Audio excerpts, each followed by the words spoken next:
You know, ending tuberculosis has become really challenging for Nigeria when it comes to attacking it headlong. So this is a welcome idea to absolutely get people employing about 12,000. 12,000. Yes, you know, it's to get important. those missing links, the missing cases, as the case may be, is really absolutely nice. And what then is done with the findings is also important. It's a great one. Moving ahead now, as the world marks World Population Day, the United Nations Population Fund says the adoption of the landmark program of action at the 1994 Cairo Conference on Population and Development is one of the most significant decisions ever made. This has transformed the way countries address issues surrounding population and sustainable development. It has been 25 years since the adoption of the landmark program of action, which set the stage for addressing issues relating to health and the well-being of women.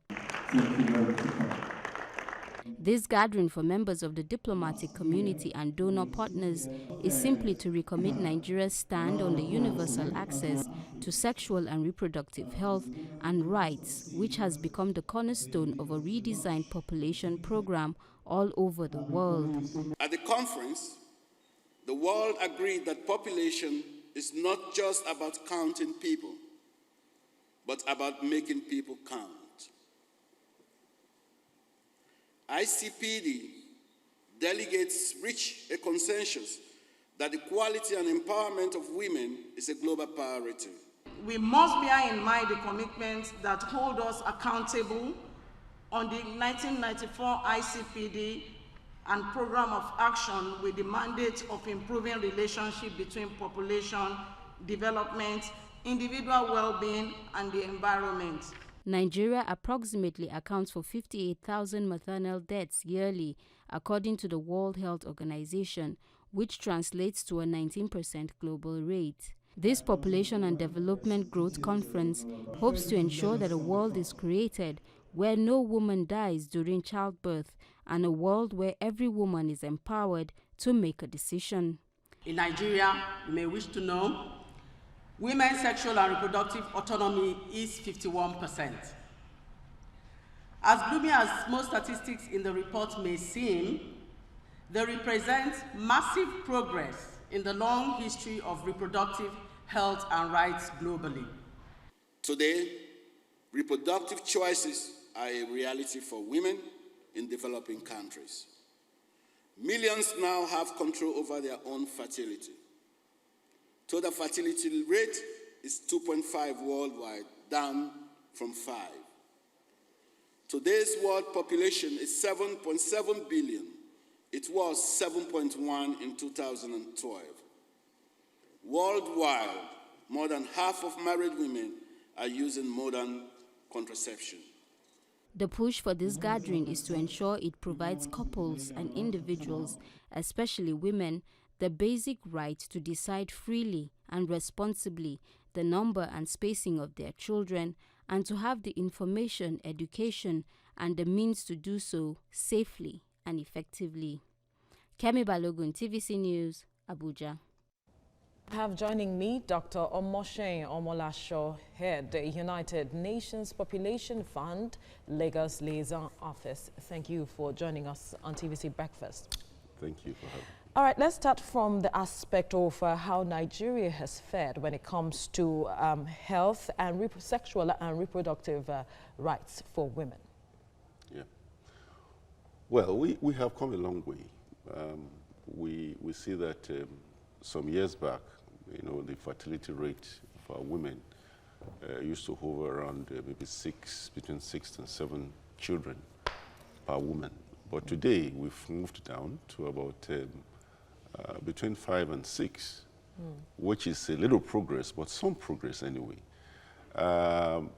Years back, we used to have a mortality rate amongst our women, our pregnant women, above 800.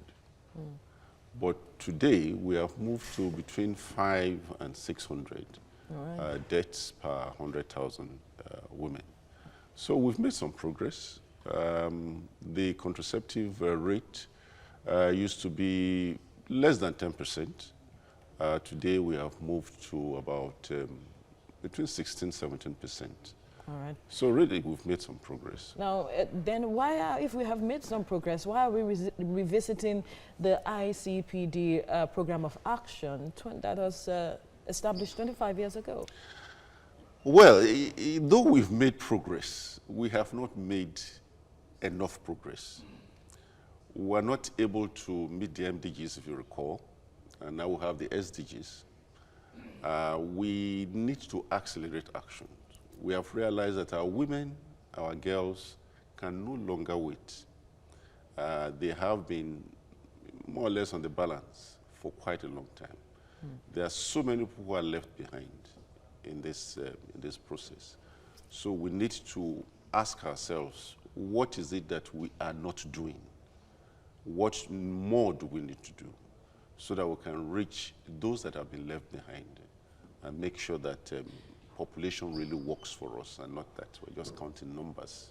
And the ICBT agreement or of action would accelerate this. And what are we not doing really? Yes. Incidentally, Nigeria was one of the countries that committed to the program of action in 1994, way back in Brazil. Unfortunately, the investment that the government was supposed to put into getting this realized was not sufficient. So we need now to see how we can commit to investing more on child survival, because the reason why people have many children in any case is because they are not sure they're going to survive. So we need to invest more on child survival. We need to send more girls to school. Let's see if we can keep them in school, train them to be useful. Because we know that we have better child survival with an educated girl, an educated woman. If they stay in school, an extra year in school, it's about 10% increase in their salaries and income. If they stay in school, they're likely to delay marriage, and therefore we're likely to also reduce our population. But you understand that in this part of the world that there are aspects of religious and also well, tribal sentiments when it comes to these issues. I don't believe there's any religion that says that you should have children irresponsibly. I believe that every religion wants you to take care of your children, train them, make sure that they are well placed in life, make sure that all the necessities of life are provided. I don't think there's any religion that will say, have as many children as possible. I am a Christian. The Bible says that if there's any man that is not able to take care of his family, is worse than an unbeliever. And I don't think Islam will say, have children and just throw them out there without taking care of them. So I believe that we should be educated to have the information we need to have the right number of children we need. Very important. And how to, yes, thank you. Well, let me ask, the world population now is about 7.7 billion from the estimation and all of that. China, India, and then, you know, breakdown and so on. Is the world overpopulated already?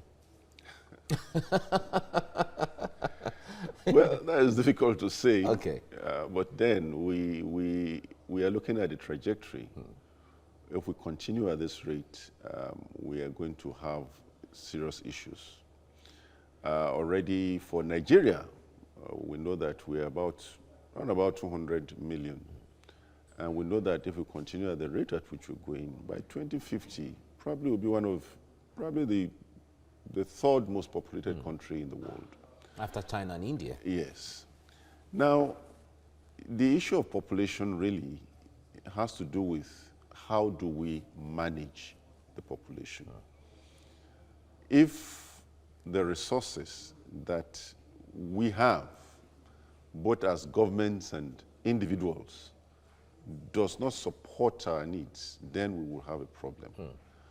But if we begin to do something, and you know, policymakers are excited now that a lot of countries, especially in the developing world, have reached a stage where they can actually gain from the population. All right. When you talk about the issue of if we have to start planning or we have to start working towards, making the best out of it, we know that the statistics right now from the GDP growth between 1-2%, thereabout, and a little above 2%, the projections, and then the population growth is between 2.7 and 3% annually. So, which means that the population is growing like that, and the economy is growing this way. Yeah. We already have a challenge from that. But from where we stand right now, we're already where we are.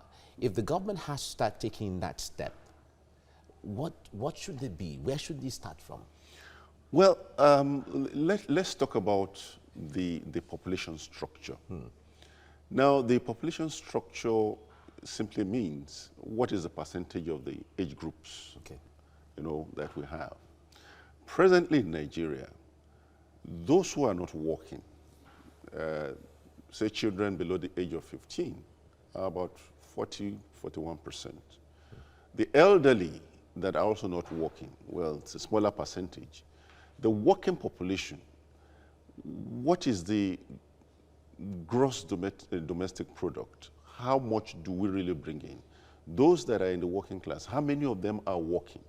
Those that are working, what is the quality of work that they are doing? So we find a situation whereby the working population is not able to sufficiently support the dependent population. The ratio presently, roughly about 1 to 1. In developed economies, it's about 1 to 3. That means those that are not working are in the ratio of 1 to 3 working adults. Now, what that means is that at the end of the day, the quality of life is compromised. We are not able to reach that stage where we can say we can support ourselves. And population does not grow by arithmetic. It grows by geometry. A woman has 5 children.